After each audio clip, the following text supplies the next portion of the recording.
ಹೇಳ್ದಂಗೆ ಅದು ಆ ಹೋಟ್ಲಿಗೆ ಹೋದೆ, ರೂಮ್ ಇಲ್ಲ ಅಂತ ಇನ್ನೇನು ಮಾಡೋದು, ಹುಡುಕ್ತಾ ಇದ್ದೀನಿ, ಒಂದು ಕಡೆನೂ ರೂಮ್ ಇಲ್ಲ.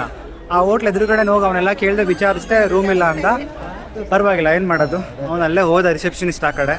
ಹೋದ್ಮೇಲೆ ಅಲ್ಲೊಂದು ಕಡೆ ಒಂದು ಮಿರರ್ ಇತ್ತು, ಒಂದು ವಾಶ್ ಬೇಸಿನ್ ಇತ್ತು, ಮತ್ತು ಪಕ್ಕದಲ್ಲೇ ವಾಶ್ರೂಮ್ ಕೂಡ ಇತ್ತು. ವಾಶ್ರೂಮ್ಗೆ ಹೋದೆ, ಎಲ್ಲ ಆಯಿತು, ಚೆನ್ನಾಗಿ ಫ್ರೆಶ್ ಆಗಿಬಿಟ್ಟು. ಮಿರರ್ ಇದ್ರೆ ಸಾಕಲ್ಲ, ಎಲ್ಲನೂ ಅಲ್ಲೇ ಮಿರರಿಂದ ನಾನು ರೆಡಿ ಆಗ್ಬಿಟ್ಟು ಬಂದೆ. ನಂದು ಹೋಟೆಲ್ ರೂಮ್ದು ದುಡ್ಡು ಮಿಕ್ತು ನನಗೆ. ಇವಾಗ 4 ಅವರ್ ಇದೆ, 4 ಅವರ್ಗೆ ರೂಮ್ ಏನಕ್ಕೆ ಮಾಡೋದು, ವೇಸ್ಟ್ ಅದು ರೂಮ್ ಮಾಡೋದೆಲ್ಲ ಇವಾಗ. ಸೊ ಫ್ರೆಶಪ್ ಆದೆ, ಫ್ರೆಶ್ ಆಗಿದ್ದೀನಿ ಇವಾಗ. ಇಲ್ಲ ಅಂದಿದ್ರೆ ಕಾಣಿಸ್ತಾ ಇದೆ ಅಂದರೆ ನಾನು ಸಾಗರದಿಂದ ಸಿರ್ಸಿ ಬರೋಷ್ಟರಲ್ಲಿ ಫುಲ್ ಎಲ್ಲ ಊಸ್ಟ್ ಆಗಿಬಿಟ್ಟಿದೆ.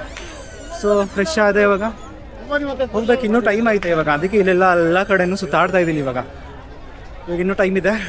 ಫುಲ್ ಎಲ್ಲ ಎಕ್ಸ್ಪ್ಲೋರ್ ಮಾಡೋಣ ಇದನ್ನು, ಸಿರ್ಸಿ ಜಾತ್ರೆ. ಇದನ್ನು ಕರ್ನಾಟಕದ ಅತಿ ದೊಡ್ಡ ಜಾತ್ರೆ ಇದು, ದಕ್ಷಿಣ ಕರ್ನಾಟಕದ ಅತಿ ದೊಡ್ಡ ಜಾತ್ರೆ. ಬನ್ನಿ ನೋಡೋಣ ಶಿರ್ಸಿ ಜಾತ್ರೆನ.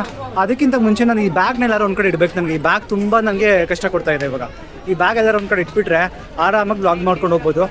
ಎಲ್ಲರೂ ಯಾವ್ದಾರು ಒಂದು ಅಂಗಡಿಲಿ ಕೇಳಬೇಕು ನಾನು ಇವಾಗ, ಇದೊಂದು ಬ್ಯಾಗನ್ನೇ ಇಡಬೇಕು ಎಲ್ಲರೂ ಒಂದು ಕಡೆ ಹೋಗಿ. ಎಷ್ಟೊಂದು ಅಂಗಡಿಗಳಿದೆ, ಬಟ್ ಯಾರು ಮಡಗಿಸ್ಕೊಳ್ಳಲ್ಲ. ಯಾಕೆಂದರೆ ಇವಾಗ ಅವ್ರಿಗೆಲ್ಲ ಪ್ರಾಬ್ಲಮ್ ಆಗುತ್ತೆ. ಎಷ್ಟೊಂದು ಕಡೆ ಬ್ಯಾಗ್ಗಳೆಲ್ಲ ಹಾಳೋಗ್ಬಿಡುತ್ತೆ ಅಲ್ಲ, ಅವ್ರಿಗೆ ಕಷ್ಟ ಆಗುತ್ತೆ. ಅದಕ್ಕೆ ಅವ್ರು ಬ್ಯಾಗ್ ಯಾರು ಮಡಗಿಸ್ಕೊಳ್ಳಲ್ಲ. ನೋಡೋಣ, ಬನ್ನಿ ಟ್ರೈ ಮಾಡೋಣ, ಯಾವ್ದಾರು ಒಂದು ಅಂಗಡಿಲಿ ಹೋಗಿ ಮಡಗೋಣ ಬ್ಯಾಗ್ನ ಇವಾಗ.